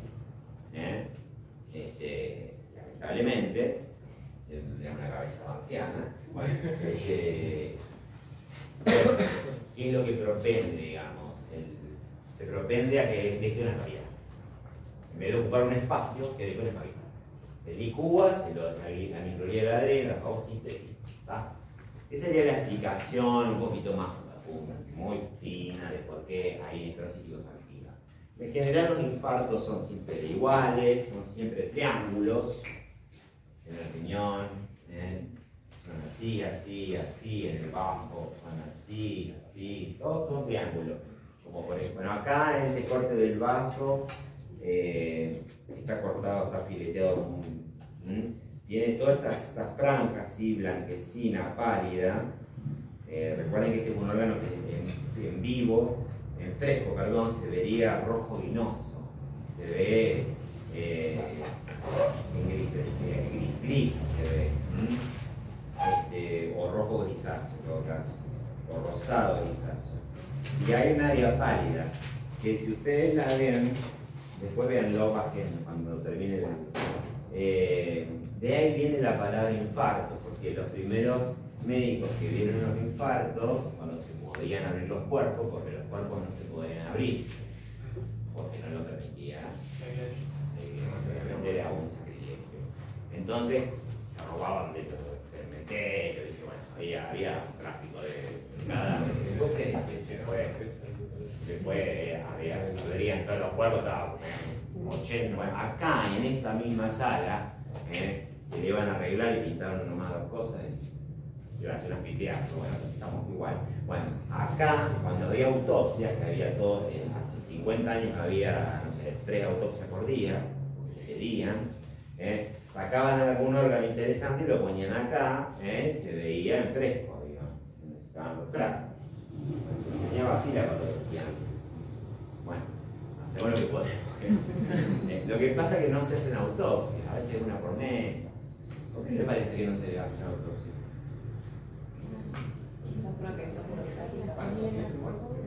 A ver. ¿Para qué? No, acá en el centenario se mueren todo el día. La prevención de la familia. La familia a veces no está de acuerdo. El tema es que. ¿Por la criminalidad? No, eso son autopsias médicos forenses que tienen. Sí, claro, pero. ¿No están las instalaciones para hacerlas? Chicos, Antes no había tecnología. la única rama de la medicina que puede llamarse ciencia dura es la patología. Ya sea el patólogo viendo una biopsia, llega al diagnóstico definitivo. Y en la autopsia se llega al diagnóstico definitivo de la causa de que mató a esa persona. Entonces, ¿quién no pide la autopsia? El médico que lo trató. Porque no quiere que se sepa qué hizo. Si hizo algo malo, si hizo algo bueno, si diagnosticó bien, si no diagnosticó bien. Entonces, los médicos no están pidiendo autopsias, sugieren a la familia, digamos, también la autopsia no solamente era para determinar eso, la autopsia servía para evaluar casuística, para aportar a la epidemiología. Bueno, todo eso se perdió, porque justamente no. O sea, sí, porque mucha gente se muere y no se sabe por qué se muere. Había que hacer autopsia. No. Es una masacre, pero bueno.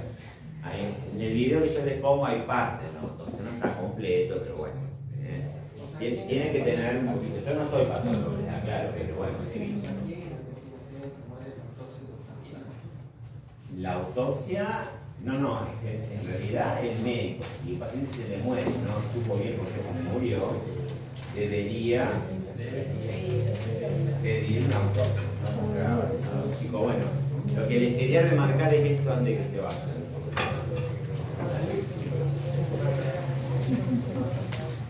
Escúchenme 2 minutos. Este paciente que hizo el trombo ya después lo vamos a ir desarrollando. No lo hizo espontáneamente porque una madrina y forma, pero no. ¿Qué había en la arteria antes? Una plaquita de ateroma, nuestro gran problema. Las placas de ateroma es nuestro problema. Ellos son inestables porque hay todo un proceso inflamatorio, son una inflamación crónica activa, la arteriosclerosis es una cosa, la arteriosclerosis, la arteriomatosis. Las placas de ateroma, chicos, cuando se abrían los cuerpos, se abrían las arterias y se veían las sobreelevaciones de la íntima, que debe ser rosada, hermosa, impoluta, virginal. Bueno, se veía una sobreelevación grisácea porque hay un cajete de fibrosis, se cortaba y se abría y se encontraba un material grumoso, cremoso, amarillento, como una manteca, que es una comida que hacen los griegos, que mezclan miel, harina, leche, y se llama ateroma. Entonces, ¿cómo le llamaron? Placa de ateroma. Ateroma viene de eso, no tiene nada que ver con la palabra arte. ¿Está? Ok, entonces, la pregunta del millón es, y esto lo van a aprender conmigo, si no salen sabiendo esto, fracasé como vosotros. ¿Quiénes son los 4 pacientes, las 4 enfermedades, situaciones que se constituyen como causas suficientes para hacer placas de ateroma? O sea, la sola presencia de esa enfermedad ya genera placas. Hipertensión. 1. 2. Diabetes mellitus. Dislipidemias, que obviamente lo corroboramos con un perfil lipídico en el examen bioquímico. Y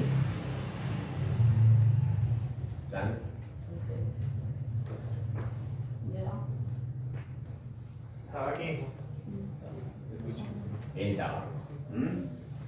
Entonces, nosotros vamos a trabajar preventivamente sobre estos pacientes. Si yo tengo un hipertenso, tengo que tenerlo con cifras menores a 140-90. Todo el año. Si yo tengo un diabético, tengo que tenerlo controlado con hemoglobina glicosilada menor a 7. Si yo tengo un hiperlipidémico, un hipercolesterolémico, por ejemplo, le tengo que dar de por vida, lamentablemente, un medicamento. Porque el colesterol en sangre no depende de lo que uno come, lo que pensando, para que lo sepan. Si estudiaron química biológica, saben que el hígado, el colesterol lo produce el hígado. El 95% lo produce, el 5% viene de la dieta. De la dieta viene un poquito más los triglicéridos, 50-50. Pero el colesterol lo produce el hígado de manera caprichosa.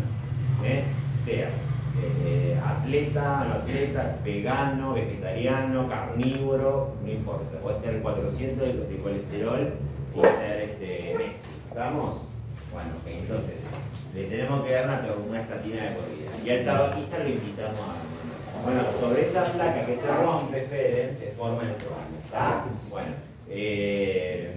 vaya, porque si no...